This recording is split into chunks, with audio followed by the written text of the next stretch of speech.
The Tommy Campbell Show. Thanks for tuning back in. I'm Tommy Campbell, still bald, still in my basement with a roundup of the latest in stupid, including some Mike Lindell courtroom bombshells that contradict the MyPillow CEO's previous statements, and his testimony further reveals his financial peril and trouble with his so-called experts. But first, in the midst of all the chaos he's inflicted, Donald Trump is enjoying the attention being diverted from his stumble up the stairs. Okay, people trip, people fall, and the right wing used Biden falling to frame his entire presidency, and here's Taco Trump struggling with the steps. I guess it's easy for Trump to trip up when he's often switching between his big boy diapers and a piss hose down the trousers. What is going on down there? In a desperate attempt to take away from Trump's fall, Marco Rubio had a slip of his own, on purpose. That was so deliberate. Like, instead of a Pinocchio's nose, this guy should have a growing orange ring around his mouth. Hang on to those big ears, Trump. Subscribe. Now, Trump has moved his Tesla, or as he says, Tesla, from outside the West Wing. Well, Trump hasn't moved it. He can only drive a golf cart. Another bizarre presidential claim. Presidents aren't allowed to drive cars, when Biden was in a couple on camera and didn't seem to get locked up. So yes, the it's all computer Model S is gone as the feud between Space Karen and Taco Trump continues while he sends in the National Guard and Marines to stop the day laborers at Home Depot. That's the whole thing about this. These are people that just want to work. There aren't crowds of pasty teenagers hungry to use a shovel in the parking lot. These are people that just want to work. It's so illogical that they are targeting them. The fact that people have the right to peacefully protest and that they're a city of immigrants, well, they're not a city of immigrants. They're a city of criminals. This city of criminals comment is total lunacy, but this is the puppy killer that looks like she had her plastic surgery out of a Temu lab in a van down by the river. We've seen a few cars lit on fire this week, which nobody wants. Nobody wants that. Australian reporter Lauren Tomasi getting hit with a rubber bullet, which is just awful, like on purpose. Trump is calling for the arrest of Gavin Newsom. I mean, it's only June. And you know what? They like calling me a conspiracy theorist. I'm going to throw one out there. Mike Lindell has one of his team inside the courtroom, and she's been transcribing the case and then posting updates, and some of what has come out is, well, pretty wild. Mike Lindell notes that MyPillow lost $150 million in the first month, and that his personal net worth went from over 50 to being 10 million in the hole. He claims he's worked 10 hours a day for several years, and when asked about being busy, he estimates 200 texts and 4,000 emails a day. Okay. But if you're dumb enough to give everyone with a keyboard thousands of dollars, you're going to get quite the inbox. From morning till night, I don't know anybody that works harder. I mean, from morning till night. 6 a.m. until 2 p.m. in the morning. 6 a.m. until 2 p.m. in the morning. I made this show without any sponsors thanks to your tips, channel memberships, and merch. Please throw me what you can to keep this show going. Of all these experts, not a single one is going to swear in under oath and support your claims. Well, may I explain? No, you've said this was the trial of the century. We're going to melt down the machines on numerous forums, paid all these experts. Not a single one of them is going to show up and support your claims. Irrespective of what you think the case is, you don't have any evidence to support your claims that Dr. Coomer rigged the election. You had the opportunity to bring all these expert witnesses, but you didn't. Lindell, yes. Recapping the prior claims about Coomer being a traitor, etc., you don't have any evidence to back up those statements. Lindell, no. You don't have any experts here. You also don't have any cyber tech expertise, also correct. No, my expertise is in deviations. Mike Lindell is not an expert in deviations. He's just a deviant. I find the deviations and then I hire experts to validate. The experts that aren't here. And it's like, okay, so your expertise is hiring people regarding deviations. This does not make you an expert on deviations. Now, since we are going through these transcripts of Mike Lindell making a fool of himself on the stand, just remember that he had previously said, Remember, everybody, this is the most disgusting bill. Brandon, I've been around courts all my life. I'm very familiar. I was actually wanted to be a criminal lawyer at one time.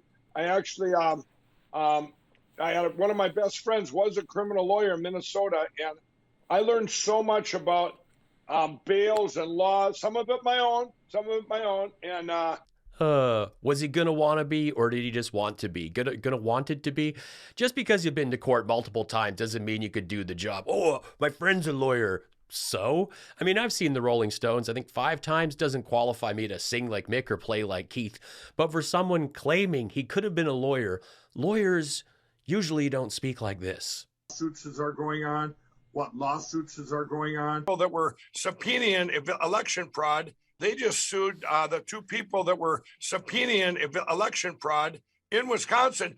And if you extrapolate the data from this movie. At your word, if he was to do this crime, the biggest cover-up the world has ever seen, the machines would have to be connected to the internet, right? Lindell, yes, and we have 100% evidence of that. Well, we told you to bring all the evidence. Lindell, this trial isn't about the 2020 election fraud. This trial is about my words and my beliefs. We couldn't bring all the evidence. It would take months. Okay, so he has none of the so-called experts and none of the evidence, nothing, because it would take months, when this case was started years ago. He's full of it, folks. My daughter called and asked me to stop because of the death threat she was giving. I don't know if Mike worded that wrong, or his daughter was out threatening people, or if Lindell's courtroom employee made a typo, but still funny. 7 months, everybody. A painstaking time to go through and make sure every I is crossed, every dot is T is dot. This is wild because Lindell is being asked about the film Absolute Proof that he financed and was produced by his previous longtime dumpster fire sidekick, Brandon House. Did you see the clip of Dr. Coomer in that film? I saw it for the first time here in court. That was my question. You didn't watch your own movie. I just missed that little part. I did watch my own movie, sir. No. You didn't. The guy that's suing you is in your film, and you have no recollection of him ever being in it. You paid for this. Lindell attorney, who introduced you? Brandon House. House called, and I thought it was my house because I spelled his name wrong in my phone. So I answered, and Brandon said I had to talk to Fanning about Dennis Montgomery. I thought my house was calling. The house is alive. Wow, so now it's official that Brandon, who made a lot of money off Mike's network, enough to go off and fund his own, was also the one that helped put Mike in touch with Dennis. Dennis Montgomery, you paid him $3 to $4 million, and at one point you were paying him $100,000 a month. Yes, he had other technologies too. Is he still on your payroll? No, I don't have any money. Dennis Montgomery's con artist history goes back decades. He was able to convince CIA officials and other members of the George W. Bush administration that he had developed a technology for decoding secret messages to sleeper cells that were supposedly being broadcast on the Al Jazeera television network. He also claimed he could prove a federal conspiracy against Sheriff Joe Arpaio, and Dennis collected more than $100,000 from the Maricopa County Sheriff's Office before it was determined his claims were baseless. Lindell had plenty of warnings about Dennis, and he ignored it all. Why would a conservative sheriff want to discredit Montgomery and stop you from sharing his data if it was legit? Have you Googled Dennis Montgomery? Oh yeah, they've got bad stuff about him. You had the PCAP data vetted for months before the symposium. Yes, for 6 months, and then other people the 3 weeks before. But at the symposium, you didn't have the PCAP data right. We had some, not all. And you said in this text to Mary Fanning, Conan and I are stalling. You didn't have any PCAP data, right? Lindell, we had partial data. Speaking of stalling, there was a lot of that at the Cyber Symposium, including the infamous NotePass clip, thanks to me. One thing I would like to mention to anybody who is doing the audit, I'd like you to consider if we do have intrusion into the voting systems that are able to control all the states' presidential elections to that kind of a control curve, why would I leave any other race on the table?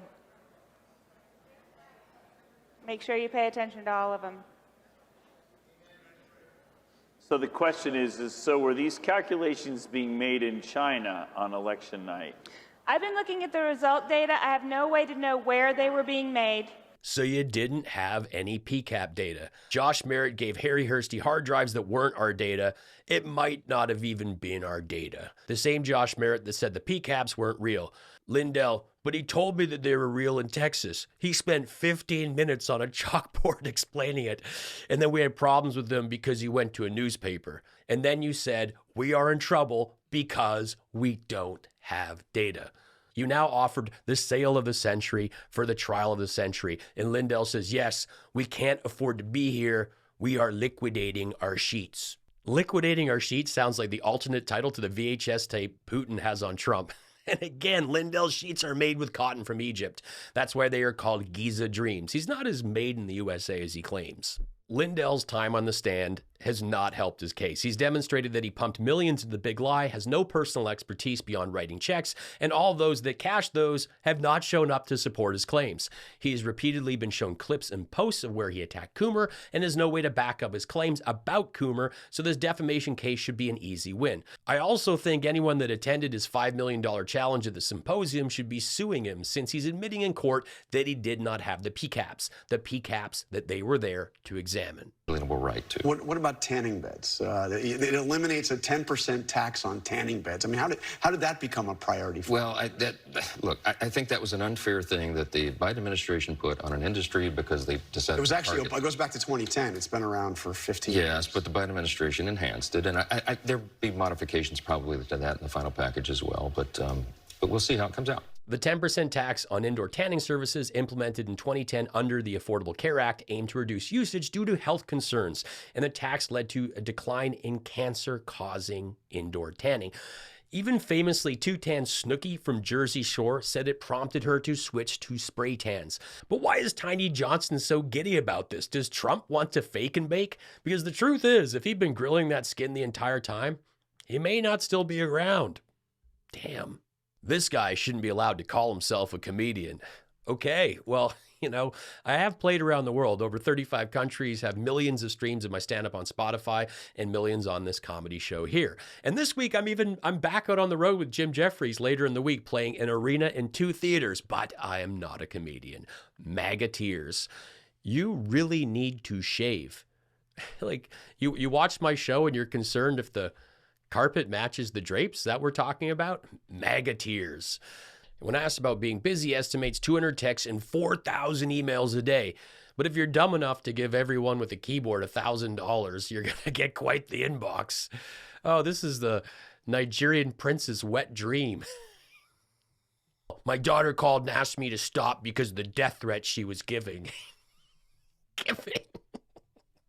I don't know if Mike worded that wrong. His daughter was out threatening people. Or his star employee there made a typo. Let me do that one again. The Tommy Campbell Show is the best political comedy show on YouTube. And I hope you subscribe.